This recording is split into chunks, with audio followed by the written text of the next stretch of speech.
And welcome to the Nasboys Sports Podcast. Now, did you know that way back in 1932, the Bears won the NFL championship with a 9-0 victory over the Portsmouth Spartans in the Chicago Stadium? It was the first indoor game in league history. Although the Bears had played an exhibition contest at the same site in 1930, there was only one goalpost. So, anyways, guys, welcome to the Nasboys Sports Podcast. I'm your host, Mike, aka Mike Bobcam 101, with my good friend and co-host Christian, aka C Will. What's up? So let's get down to talking about some sports here. We're gonna start out with the NFL. We got Vikings starting tight end Irv Smith Jr. is expected to undergo surgery for a meniscus injury that will sideline him for the start of the season. Also from Minnesota, the safety Harrison Smith has agreed to a 4-year, $64 million extension. Ravens running back J.K. Dobbins confirmed to have suffered a torn ACL during yesterday's game against Washington, which prayers up to him. I hear he's really good. Yeah, it's pretty crazy that 2 weeks ago, if I'm correct, it was like 2 weeks ago on the podcast that said so far there hasn't been many injuries during the NFL training camp, and then here we go. Why would you jinx them? Preseason week 3, we just get a bunch of injuries. So Irv Smith Jr., I've actually never heard of him before. But it's unfortunate for the Vikings. And Harrison Smith's extension is well deserved. He's one of the best safeties in the league, really good player. J.K. Dobbins, I saw him over a week ago at the Panthers and Ravens training camp, and he looked like he was in top notch, running level. It seemed like he was doing really good. And then it's pretty sad to hear that he's out for the season, possibly with the torn ACL. So, yeah, there was also a lot of signings and stuff that happened too. But another injury was Travis Etienne's foot sprain when he was playing against the Saints in the Jaguars and Saints game last week. Jets linebacker J-Rad Davis is expected to be sidelined around 2 months due to an ankle injury. Falcons pick up Josh Rosen. I don't know why you would do that unless Matt Ryan gets hurt, but okay, that's a really bad choice for a backup. I disagree. I actually disagree with this. And my reason is Rosen, he was sort of like thrown into like a starring role immediately when he first came into the league. And he was with the Cardinals. And then, if I'm correct, he went to the Jaguars or Dolphins. And now he's on a backup for the Falcons, which I feel like it's pretty good because he'll get to learn underneath Matt Ryan, a veteran quarterback who's still got some years left. And I feel like he could maybe improve. And the Falcons have really good coaching staff. So I feel like that would be a pretty good move for them. So that is true. I don't think that's going to change how well they play, but I think it's a good pickup for now. That is true. Like you mentioned, Travis Etienne suffers a foot sprain, and now they're saying he had a serious Lisfranc injury that will most likely end his season. That really sucks. Maybe he can be the football version of Ben Simmons, but better than Ben Simmons. I don't know. That was really bad. Oh, man. Just prayers up to him. Hopefully, he's better next season and he can play. True.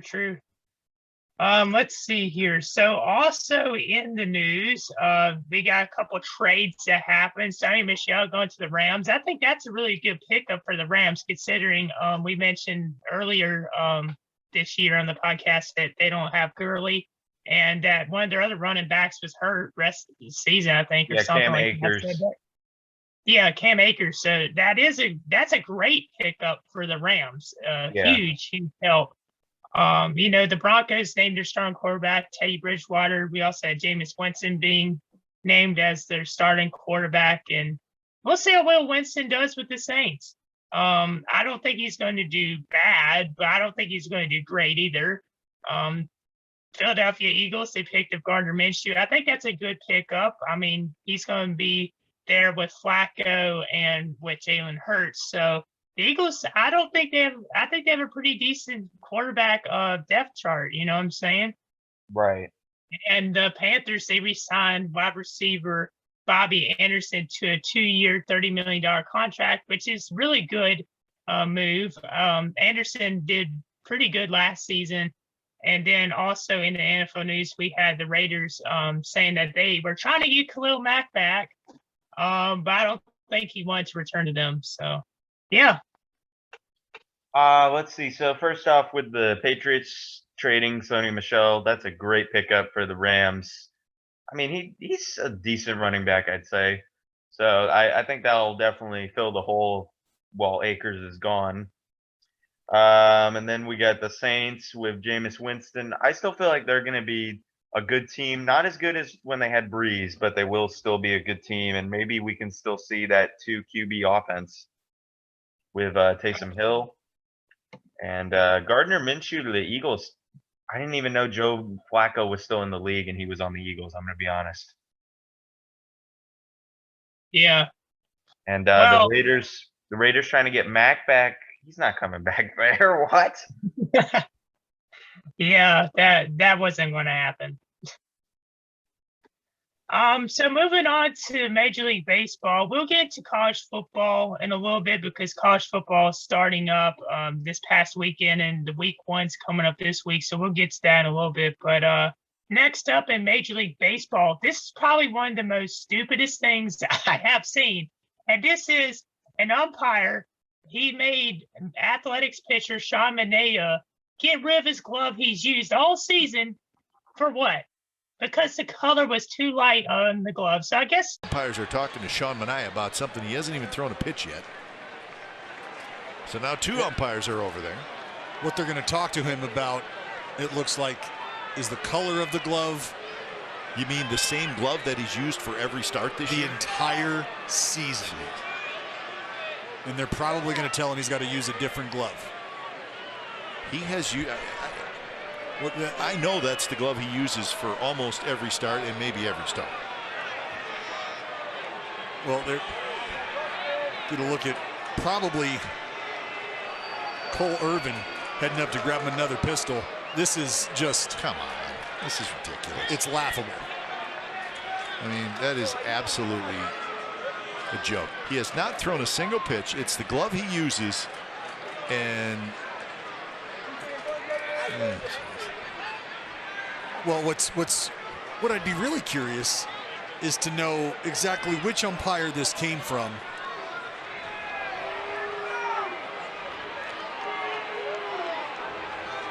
There you go. Lefty Love coming to get the green machine. All right, you know what? The great David Feldman, who's in the booth with us, and he's a huge help. He has found a rule 3.07, pitcher's glove. The pitcher's glove may not, exclusive of piping, be white, gray, nor in the judgment of an umpire distracting in any manner. No fielder, regardless of position, may use a fielding glove that falls within a Pantone color set lighter than the current 14 series. To gloves, I don't know what's going on here. Like, I mean, can someone explain to me like why this makes any sense? It just doesn't. Was it blinding the batter? I don't know. Like, it wasn't like diamond or anything. So I mean, the diamond is the plate. That's really lame. That's really lame. It is. It's just so funny to say because it's stupid. Oh man. Next up, we got another interesting thing. The info that Cam provided us about baseball this week. We got more ejections. One of them was Yankees manager Aaron Boone gets ejected after Joey Gallo gets rung up on an outside pitch. Corner. Strike 3 called on the outside corner. Gallo took about 3 steps toward first base. He thought it was ball 4. Brett Boone can argue with the best of them. Todd Tishner, the home plate umpire, pointing at him. Well, you got to remember they've got they've got a personality they like to take up there in the box with them. Some would call it a savage personality. And Aaron Boone is going to take a quick shower. Yeah, this will be entertaining, I can guarantee that, as Aaron Boone can argue with the best of them. And if you saw the replay, and he has an argument. Oh, yeah. The pitcher's about 3-4 inches outside. But it's also, you just don't see a manager get thrown out this early in the game very often. Yeah, we're talking about the second inning, and again, it's balls and strikes. And you understand how that conversation always ends. And understanding how big of a series this is, you can understand why there might be some emotion running high, but Aaron Boone getting himself a mouthful.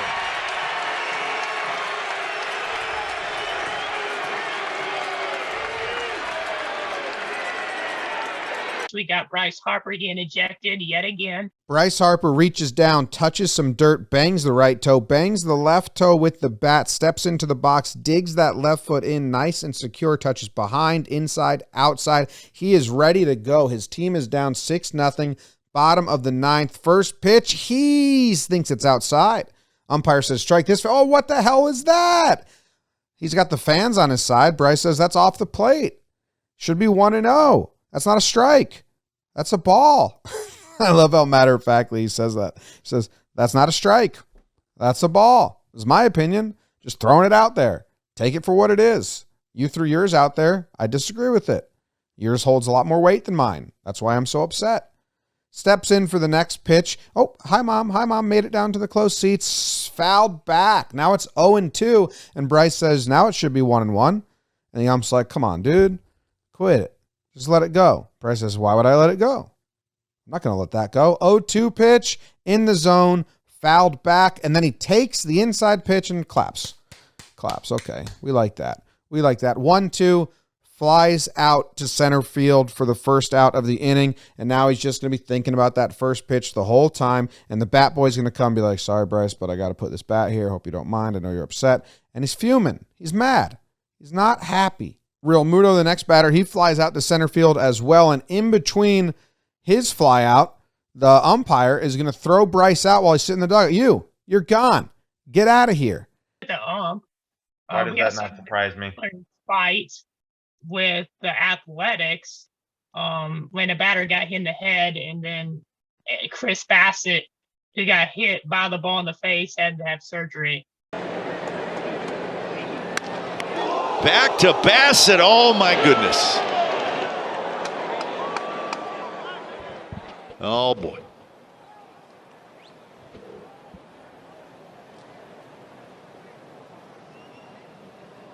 Jane. Yeah, I saw that one. That was pretty scary. It was on the news. Bassett, very scary injury. So hopefully he recovers soon. Apparently he was rejoining the team this week. I didn't know about that. So yeah, what's your thoughts about that? I have not seen it, but it sounds really wild. I'm sure I will take a look at it when I'm editing this video. Yeah, for sure. Another big thing in baseball this past week, Yadier Molina, longtime catcher for the Cardinals, announced he's going to be retiring after the 2022 season. And it's understandable. He's been in the league forever. Definitely one of the best players in Cardinals history. So it'll be sort of sad to see him retire, but he's been in there for a long time. So it's understandable. You see the Blue Jays signed Jared Dyson. The Reds got Asdrubal Cabrera. Mariners had a great pickup in Sean Doolittle, one of the pitchers. They got him from the Cincinnati Reds. Marlins number 2 prospect pitcher Everett Cabrera got called up and pitched on Wednesday. So Cabrera, I was wondering when they were going to start him, and they did. So it's good to see him on the field. And so also in baseball, there was a lot of signings going on this past week, and there was 2 Cabreras that were also in the news. One of them was Asdrubal Cabrera, sort of like a veteran. He's been in Major League Baseball for, if I'm correct, about 8 seasons, maybe more. He was claimed by the Cincinnati Reds from the Arizona Diamondbacks. The Mariners ended up getting Sean Doolittle. That's a big pickup for them. Yeah. I don't know why and the Reds got rid of him, honestly. I don't either. I mean, I wonder what Just Cam ask has to say Cam. about that. He loves the Reds. We got number 2 prospect pitcher in Edward Cabrera. He was called up and pitched on Wednesday night. So I was wondering when they were finally going to let him start, and they did. So it's good to see him on the mound. And then lastly, the Padres dismissed pitching coach Larry Rothschild, and Ben Fritz will serve as an interim pitching coach for the remainder of the season. All right, so now let's talk about the NBA a little bit. We're going to start off with, after agreeing to a buyout, the Lakers will be getting Rajon Rondo back, which this is a good move for them, I'd say. Definitely adds another backup PG for Westbrook, and definitely adding their veteran super team. That is. I don't get why they got rid of him in the first place. Or they didn't get rid of him, but like when he 2 seasons ago, after they won the championship, he left and signed with Atlanta. So I was surprised the Lakers didn't try to get him back then, this past season, but now they have him back. So Imagine, that kind of odd, but it's a great pickup for them. I know I've been a little cringe tonight, but I have to mention this. He just got traded from the Clippers. I can't remember where he went, but he got traded, and now he's being traded back to LA, but the better LA team. So what did he do with his house? Atlanta, and then he's now on the Lakers after the buyout. He was with Memphis. Memphis. I know, but he got traded. I just don't remember where to, with Patrick Beverley too. Yeah, Beverly went to Minnesota. Beverly went to the Timberwolves. There's a 3-team trade. So if I'm correct, Beverly went to Timberwolves. Rondo was on Memphis. Yeah, that's it. And went to LA. There we go. And then okay. Giannis is purchasing a stake in the Milwaukee Brewers. Josh Richards signs with the Celtics for 2 years and a $24 million contract. Josh Richardson? Yeah, Josh Richards with an S, just an S. Isn't he that TikTok star or something on YouTube? Or I have no clue. I gotta Google him. Okay, I didn't know he was an NBA player. But anyways, go ahead. Michael Carter Williams underwent ankle surgery and will miss the 2021-2022 season. Jared Dudley becomes an assistant coach for the Dallas Mavericks. This is not necessarily the NBA, but more so ESPN in general. But Max Kellerman leaves First Take, which I saw a lot of mixed opinions on this. I personally am a guy who does not like Max Kellerman that much. I think that he's kind of annoying. He makes dumb takes, and he looks like a I don't want to say it, but he looks like something. You'll figure it out if you knew me. Come on, Mike. But anyways, my thoughts, we'll talk also about Rachel Nichols in a little bit, but Max Kellerman, personally, it's sad to see him leave First Take for me, because I've been watching him for years. He's been with ESPN, he's been with the sports media. Growing up watching ESPN, I never disliked him. I thought he was a really cool analyst. Even though sometimes he has some really bad takes, he's very entertaining. I remember one of the shows he used to be on, Sports Nation. That was when I was a fan of him. But I could get why some people would be glad he's not on First Take anymore. There's some rumors about Stephen A. Smith wanting him gone. But Max Kellerman, he's been with ESPN for a long time, so it's definitely going to be weird. I don't know where he's going to go now, but I just think it's a bad move, personally, because he's just been with them so long, and I feel like he's one of the people that helped make the show the way it is. Even though that show has turned bad, it seems, in the past couple of years, the ratings have gone down because of politicalness. Yeah, definitely. And apparently Stephen A. Smith wants Magic Johnson to replace Max Kellerman, which Magic Johnson. Oh man, that's really is this gonna be strange. an NBA podcast now, or like for them, or like I mean, for sakes? I would like to see what Magic has to say because he actually played the game of basketball. But what's Magic going to do with the other sports?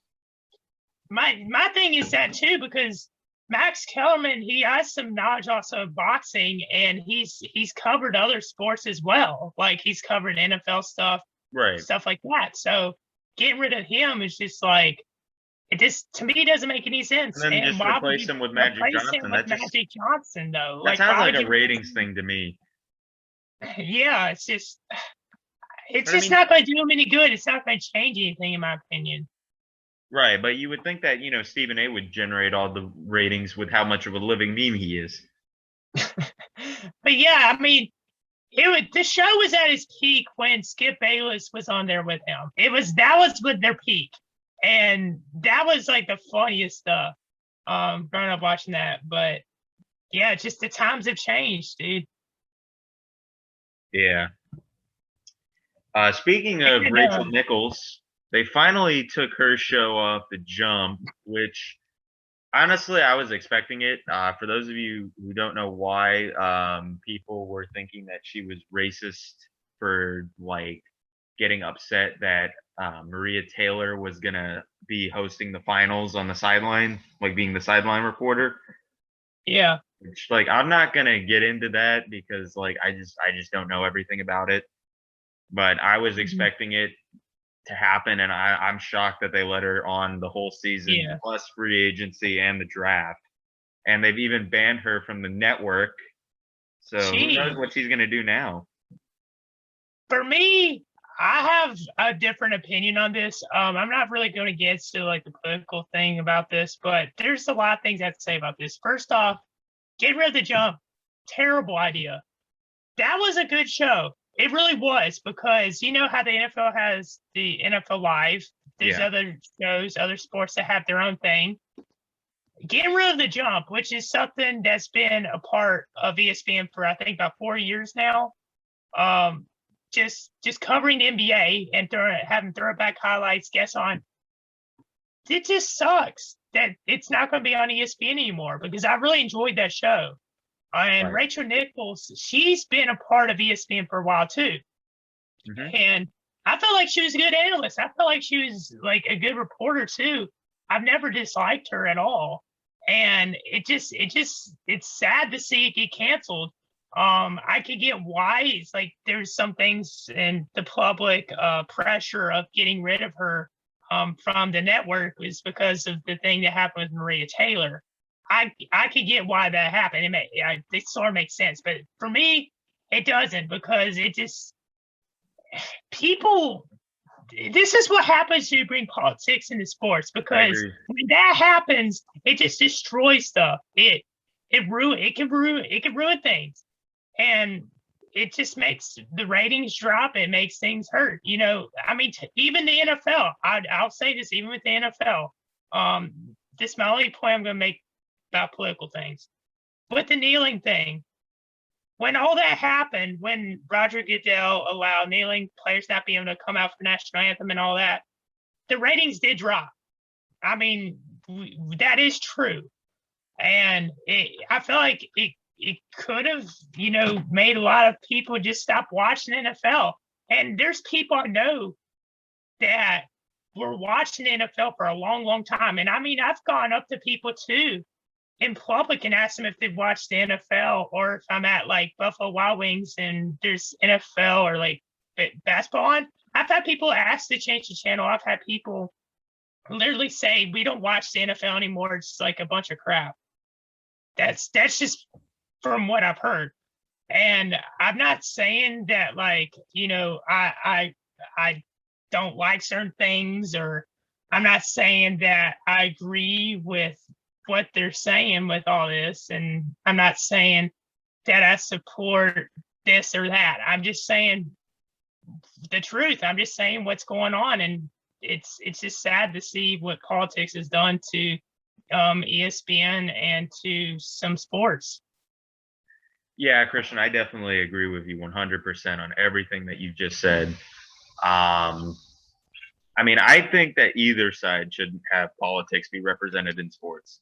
People look at sports as an outlet to life. You know, we want to sit down on our couches or wherever we watch Yeah. our sports, and we want to get away from the real world. We don't want to hear about the stuff that we're hearing about in the news because of these athletes. Now, I understand the athletes have a platform and they Yes, have the sure. right to use their platform, Definitely. but I'm just saying when these networks they overdo it and that's all you hear about on their network, it just gets annoying and repetitive. And completely Yeah. see why people want to stop watching the NFL. I mean, there was a period of time where like, you know, I stopped watching the NBA for a little bit and I love basketball.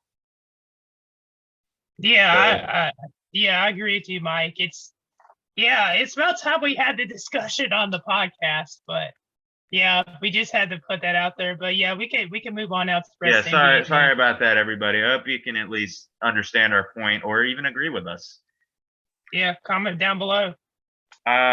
Mike Budenholzer agrees to a 3-year contract extension with the Milwaukee Bucks to remain the coach, which I mean, I'm going to be honest. He got it basically because Giannis. I mean, Giannis helped them out so much winning the championship. I mean, Budenholzer isn't a bad coach, but he's not a great coach either. He's just I don't know, like a tier 2 coach maybe, tier 3. He's a good coach, in my opinion. I think he really is. When he came to the Bucks, they did get better. And Right. even though they've had good pickups and everything, which makes the team the way they are, he's definitely had a big impact on their team and helped them lead them to the finals. So that 3-year contract is definitely deserved. Yeah, I think a lot of people kind of don't really think he's that good of a coach, partially because like I didn't follow the Bucks till I watched the playoffs this year. Like I saw like some people were complaining that he wasn't covering like the big men enough, and he was mostly covering the three or the other way around. I'm not really too sure, but just the defensive scheme they didn't really like, which I could understand, but I mean they still won the championships. That's pretty good. Yeah. Knicks legend Ron Baker retires from basketball. I'm not. This is another one of those players that's a living meme. Man, I don't know about no legend. I mean, Baker, he did really good in college. He was a really good college player at Wichita State, and I'm surprised he's retiring this early. Like, I mean, I saw something that said he's going back to like trying to get a degree or something or some type of major or something. I forgot what it was, but I may be wrong. But Yeah, he got like some it's just job. crazy to see him retiring this early. I get why like he probably would because he hasn't had like many offers, but yeah, it's kind of sad to see. It's just, you know, players that are so good in college just don't turn out well in the NBA sometimes. True. I mean, yeah, I mean, no disrespect to him because you know he did play in the NBA, but I guess you know not having minutes and you know like no one's really giving you any offers. I guess you know you can go somewhere else, and that's why you know they have these majors, and some of them stay like 4 years. Yeah. Cavs acquired Lauri Markkanen to a 4-year, $67 million deal. The Bulls will get Derrick Jones Jr. Portland gets a guaranteed first rounder and a Denver first rounder, and Portland will get Larry Nance Jr. in a 3-team sign and trade. Which, first of all, we were talking about this, I know, a couple weeks ago when the Bulls really started getting good and Lauri wanted to leave. I don't know why you would want to leave. I would understand like early in the season when the Bulls were not a great team and you know they were on the cusp of not being even a play-in team, but now they're good. They are going to be a solid team this year, and he's just like, all right, I'm gonna head out, and he's gonna go over and play in Sexland, Cleveland.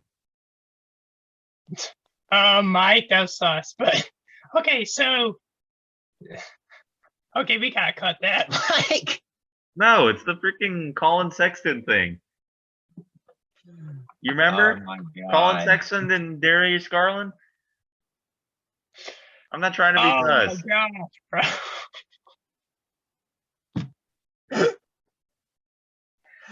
Oh my gosh. Okay. But it's a technical term. Look it up.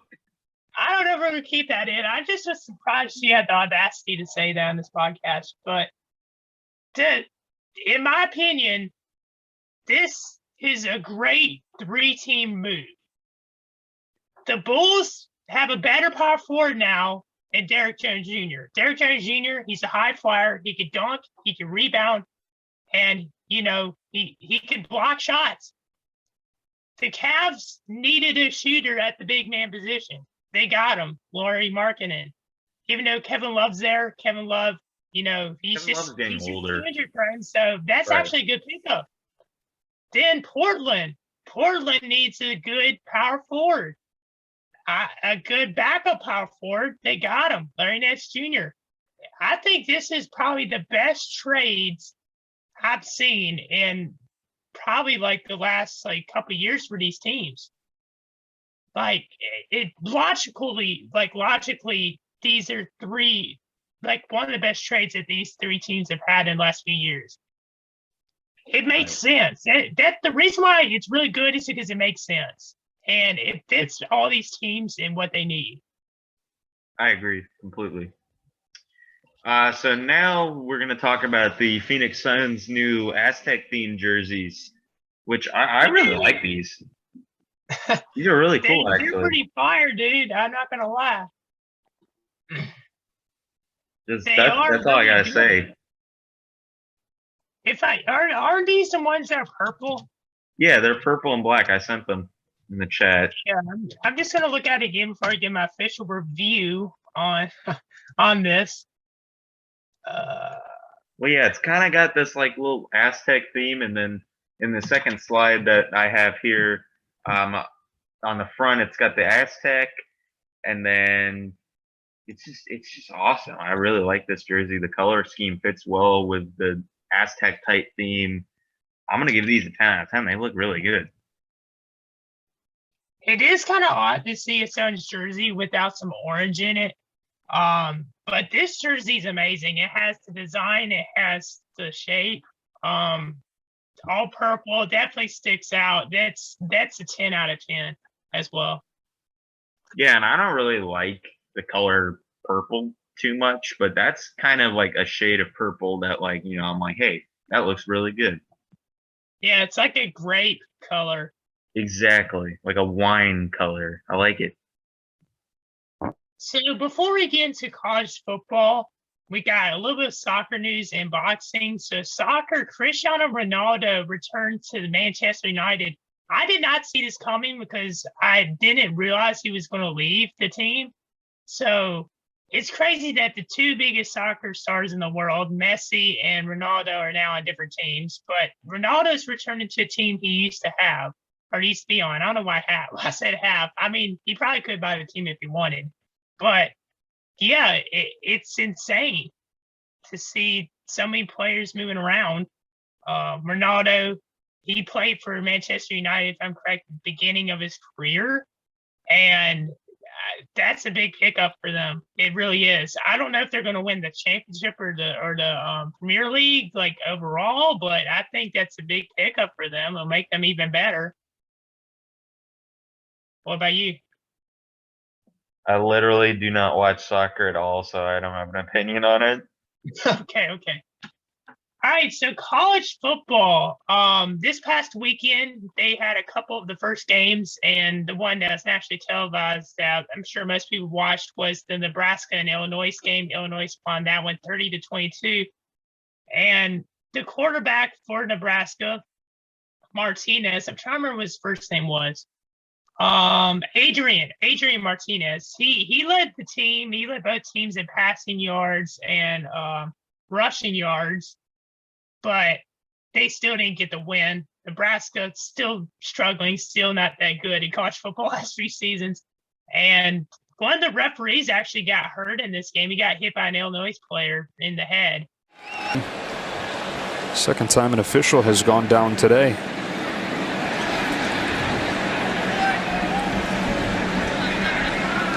Yeah, those crossing routes, those umpires, it is such difficult duty. As they're inside there and they're looking at everything. That's actually the referee comes in and golly, just takes it right on the back, totally blind. That's actually Matthew Gallagher, who replaced. But let's talk a little bit about this coming weekend, because this is the opening weekend of college football and everyone's excited for it seems, or most people should be. So Thursday, there's 2 ranked matchups, or in fact 3 on Thursday. There's Coastal Carolina versus Citadel. We got Appalachian State. They're not ranked, but I have to put them in here. Appalachian State wearing the hat. They're playing East Carolina. We got number 24 Utah at Weber State, and number 4 Ohio State at Minnesota at 8:00 on Fox on Thursday. So, yeah, it looks like those are going to be good games. I could see all those being close, except for the Utah one. I think they'll probably destroy Weber State pretty bad. So Friday, we got a couple big games in number 10 North Carolina versus Virginia Tech. And it's kind of funny because North Carolina is where my uncle, one of my uncles went to college. And then my uncle's wife, their whole side of the family is Virginia Tech fans. So it's a little bit of a rivalry there. It's a little bit of a family rivalry, but those 2 teams, 2 of my favorites in college football. Then we got Charlotte and Duke. Another big game on Friday is Michigan State and Northwestern. But nothing compares to Saturday's schedule. Saturday is, the games that people are going to watch the most. Those are the games where I guess you can officially say the start of the season. So I just want to highlight a couple of these. Mike, do you want to predict any of these, or help me predict? I think if I know some of them, I can try. Okay. So the first big game on Saturday is number 19 Penn State versus number 12 Wisconsin. Wisconsin's one of my favorite college teams, and that's on Fox. So I won't be able to see all this game because I'll actually be I'll be helping being a photographer at a wedding renewal, so I will not be watching that game. But I really want to see Wisconsin do well this season. They did well last season, but there's a couple games that they lost they shouldn't have, and they had some injuries. So that game will be pretty big. I think Wisconsin's going to win that one. It'll probably be a close game. What about you? Yeah, that's definitely going to be a good game. I might have to try to watch that. I say Wisconsin too. Yeah, Penn State's usually overrated. So yeah, Penn State's not terrible. I mean, they're a good team. It's every couple of years. Okay, so next big game we got is number 11 Oregon versus Fresno State. That's a ranked game. Fresno State, I feel like, might actually give Oregon a good game. And they've done better in the past couple of years than they have. They've been slightly improving. But I feel like Oregon it'll probably be a close game in the first half, and then Oregon will probably blow it away in the second half. Yeah, I'm going to go with Oregon winning this game. Next up, we got number 1 Alabama versus number 14 Miami. That's at 3:30 on ABC. That game, this reminds me of when a couple of years ago, Florida State was I think number 5, and they went up against Alabama on opening weekend, and they got killed. So I could see maybe Alabama blowing them out, but we'll see what happens. It's a neutral site. Miami's ranked higher than they have been in the last couple of years. They're at number 14, so I think Alabama probably wins something like maybe 35 to 21 or 35 to 20. But I mean, it could be a blowout too. Who knows? I think Alabama's definitely winning this game for sure. Yeah, not even close. If they're so up to par, they're gonna do it. And it's crazy, right? I have the schedule up on my computer. And a lot of these games, the tickets are as low as $20, $10. The lowest ticket for this game, guess how much it is? I don't know, $100.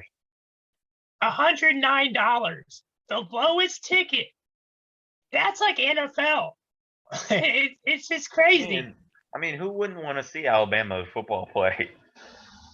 I mean, I don't know if I pay $100 for that for a top level seat, but that's No, just my I would opinion. not. But I'm just saying, Alabama.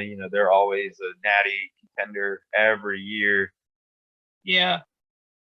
Next up, we got number 17 Indiana versus number 18 Iowa. So this is like an early season Big Ten matchup. And I feel like this might be one of the best games of the weekend. And I think Iowa, I don't know if Indiana's quarterback stayed this past season, but if they still have that same quarterback, I think they'll win. But it just depends on him. Yeah. Okay. I'd say Indiana. Why not?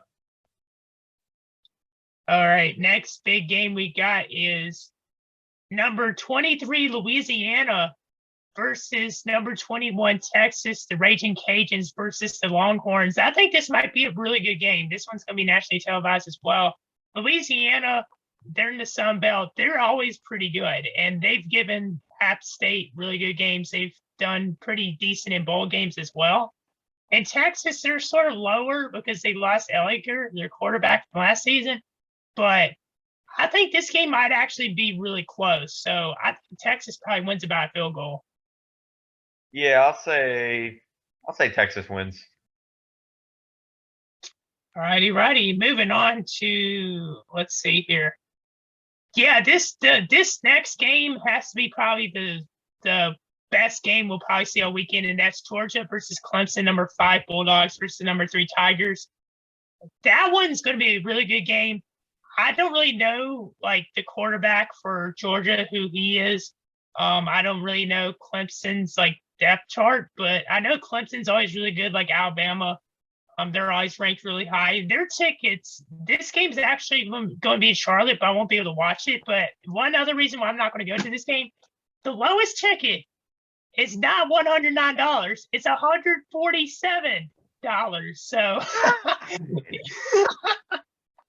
your Alabama won the championship. You would think that they would be higher. I don't know if y'all saw this, those watching right now, but my face is priceless, dude. His mouth just dropped. But yeah, I mean, this is a big game. I'll probably pass by it. I don't know what time the game will end, but yeah, I think Clemson will probably win this game, but I think it's going to be really close and high scoring. What about you? Now with Clemson, they lost a lot of their big name guys like Travis Etienne and Trevor Lawrence, of course. Yeah. So that's going to really hurt them. But I feel like they still have, a good enough team that they can contend, maybe be a top 5, top 10 team in the rankings this year. So maybe I can go with Clemson. I'll go with Clemson here. Okay. Next big game we got is number 16 LSU versus UCLA. And that game is on Fox at 8:30. And LSU, I'm surprised they're ranked because last season they weren't that good because they lost pretty much their entire roster to the draft. So I don't know how well the recruiting and everything is, but they're playing at the Rose Bowl Stadium. UCLA did better last season. I feel like this game will probably be high scoring as well. And I actually think that UCLA is going to pull the upset. They're at home. They're in California. I think they'll beat LSU. LSU was surprisingly not as great as they have been in recent years. So that could be a factor. Maybe they could have gotten it fixed up, but I think LSU still beats UCLA. Okay. And we got 3 more big games left. Next up, we got Utah State versus Washington State. I feel like this might be a really good game because Utah State, they've been hovering around the bowl game, like being a bowl game team for the last couple of years. Washington State, they were not that good a couple of years ago after I forgot what his name was, one of their quarterbacks. He went to the draft, and then I think it was Minshew. Yeah, Minshew. And then Washington State, they had a bad year, but then they bounced back a little bit the last 2 seasons. So I feel like that might be a really good game. I think that Utah State will pull the upset though at home, or away, I should say. Yeah, I'm going to go with Utah State as well. Next up, we got number 9 Notre Dame versus Florida State on Sunday. I don't think that this game will be close. Florida State, they've gotten a little bit better. They have a good recruiting class, but against the number 9 team, I just don't think they're going to win. So I think Notre Dame's probably going to win something like 35 to like 10 or something like that. Yeah, I'm going to go. Who'd you say again? Georgia State? Florida State. Okay, my bad. I'll go Florida State. Or no, You Notre think Dame, Florida actually. State? I'm going Notre Dame. My bad. I was going to say, Mike, hold on. Okay, so the last matchup, Monday night Labor Day game, is between Louisville and Ole Miss. And this, I don't really know what to say about Louisville because I haven't really looked or heard much from them. Ole Miss, they've gotten a little bit better. They have a pretty good defense, but they're playing at a neutral site in Atlanta. I think Ole Miss is probably going to win this one, though. This seems like somewhat of an interesting game. I'll go ahead. I'll say Louisville. Okay. So now I guess we move on to the top 10 to wrap up the video. But we also, I just want to say tonight is the night of the Tyron Woodley and Jake Paul boxing match. Do you have any predictions for that, Mike? Well, the thing is like every time Jake has fought, it's been unpredictable because I would think that, the professional fighter would win, but then Jake always pulls off the upset. And Tyron, he is a professional fighter. He's an MMA fighter, I think, or he used to be a UFC fighter, but he's retired, I believe. I think Tyron's going to beat him, and I hope Tyron beats him. Someone needs to humble Jake Paul. Like, don't get me wrong. He's a good fighter, but he just needs to be humbled. I completely agree with you, like with your points there. Jake Paul, I'm not a fan of him, so I want to see him lose. But he always picks his opponents well, so we'll see if he picked the opponent to be. But Woodley's better, I think, than some of these other guys. But we also said with Ben Askren, a lot of people thought that Ben Askren was going to win. And people are like, oh, Ben Askren. He got knocked out within 3 seconds. With all this, he's had a great career, but he also had a hip replacement and he got knocked out easily. So, yeah, but Woodley's different, though. We'll see. It's coming up tonight. I will say a couple things. One, Jake is a marketing genius for getting all these fights. And two, I want to see him fight against an actual boxer, not just MMA people. And if he's going to fight MMA people, why not fight MMA? Yeah, great points. Isn't Canelo Alvarez, I think Canelo Alvarez was on his list of people to fight. Yeah, I heard about something about that. Crazy. But yeah, there's a lot of stuff I've been hearing about, other YouTube boxers and all that. Like KSI, for example, he's had a history of boxing fights, and a lot of people want to see him and Jake Paul fight. But I don't think that's going to be anytime soon. He fractured his wrist during sparring recently. He did get challenged by Adam Sala, but Adam Sala just wanted to do it for the clout instead of just wanting to train or spar without the cameras on. So yeah, there's more news we can get into that, but we're just not at the time.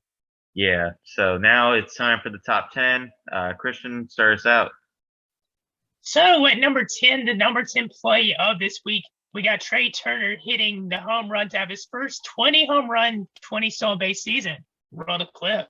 DRA, but it's creeped up there again in August. This ball's down the line, and this ball's gone. Trey Turner. In at number 9 is Trent Williams with a mean block on Raiders defender. Here's the clip. And now Garoppolo is back in at quarterback, and they're going to give it to Mostert again. It looks like the NFC title. Next up, we got Abraham Toro. I've never heard of him before, but he makes this insane juggling catch for the Mariners. Oh, the clip. Here's a high fly ball. That's playable. You talk about Brett Butler using a big glove, and I remember Lou Piniella in his playing days. There we go! That was an adventure, and it ended on a good note. There you go. He has it for a second, then he hits the ground. It's going to pop. And at number 7 is Derek Gore juking his way into a touchdown against the Vikings. Here's the clip. But Travis Kelce, if he's able to stay healthy and keep this connection with Patrick Mahomes. It's Gore on the loose. Needs another couple blocks. There he goes. Touchdown, Chiefs.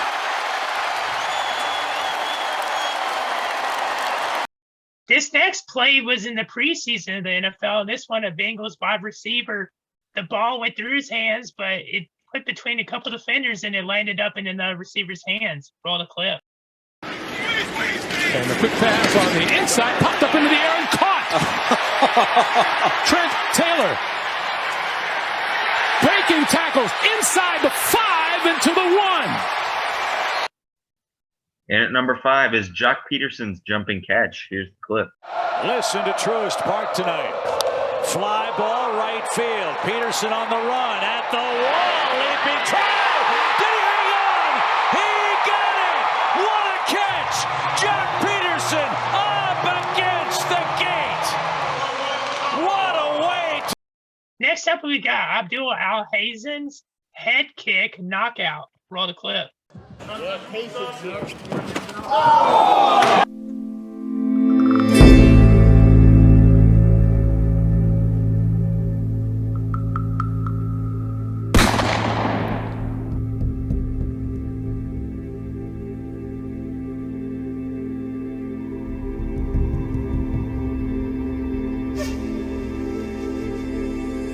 Number 3 is Lions running back Jamar Jefferson hurdles over Colts defender. Here's the clip. Got him in a hammerlock right there. Got him in a doggone hammerlock. At number 2, we got Jaguars wide receiver Devin Smith laying out to catch this insane pass. Roll the clip. Right now, catch the ball, but the quarterback's not ready to throw the ball. So that's what makes it a great job. Both of them had patience. Oh, C.J. Beathard deep downfield. Beathard. And at number 1 is Jameis Winston deep throw to wide receiver Callaway, who dives and makes the catch over 2 defenders. Here's the clip. In front of him. He's got time to throw. 2nd and 6. Winston will load up and throw it down the middle of the field. There is heavy contact on Callaway. And the flags come in. Wow. We talked about what Jameis Winston brings to this offense that might look a little bit different. Obviously, it's the deep passing game, and that ball thrown perfectly to Marquez Callaway. And so with that will conclude this week's episode. Thank you guys so much for watching. Comment, like, and subscribe. Make sure you guys follow our socials down below. And we will see you guys in the next episode. Peace. Peace.